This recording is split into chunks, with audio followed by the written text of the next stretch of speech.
মূল দায়িত্ব পড়েছে আমাদের মাননীয় মন্ত্রী এবং প্রাথমিক ও গণশিক্ষায় উনাকে সহযোগিতা করে দায়িত্ব পড়েছে আমার উপরে।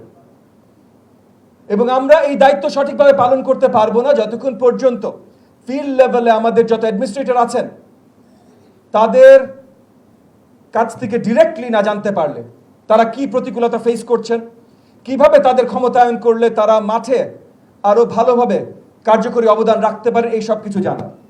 তো সেই জায়গা থেকে আমার মিডিয়া ভাই বোনদের প্রতিও আমি আহ্বান জানাই, আপনারা সেই আলোকেই যদি আপনারা রিপ্রেজেন্ট করেন সেই আলোকেই যেন রিপ্রেজেন্ট করেন। অনেক ভুল ত্রুটি আমরা ইনহেরিট করেছি, সেগুলো থেকে বেরিয়ে আসার কাজ আমরা করছি। সো আপনারা যখন মিডিয়াতে আখ্যায়িত করেন তখন এই ভুল ত্রুটিগুলো যদি আমাদের ভুল ত্রুটিগুলো যদি আখ্যায়িত করেন তাহলে অত্যন্ত দুঃখজনক হবে, বেদনাদায়ক হবে। আমরা এখন কাজ করছি সেখান থেকে বেরিয়ে আসতে। সো আমার ঢাকা জেলার ডিপিও থেকে শুরু করে সকল টিও এটিও আপনাদের সকলের প্রতি আমার আহ্বান, আজকে আমরা আলোচনা করতে বসেছি, আপনাদের কাছ থেকে ডিরেক্ট শুনতে চাই। আজকের প্রোগ্রাম কন্ডাক্ট করবেন আমাদের মাননীয় ডিজি ডিপিই।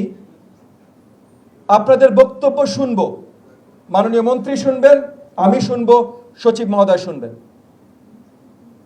আমরা জানি আপনাদের অনেক দায়িত্ব, স্কুল পর্যবেক্ষণ, লার্নিং পর্যবেক্ষণ, এফএলএন ঠিকভাবে অ্যাচিভ হচ্ছে কিনা, কারিকুলাম ঠিকভাবে বাস্তবায়িত হচ্ছে কিনা, স্কুলের অবকাঠামো ঠিক আছে কিনা।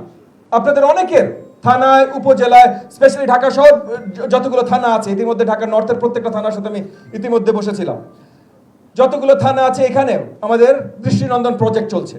এর বাইরে জেলায় অনেক জায়গায় কনস্ট্রাকশন প্রজেক্ট চলছে।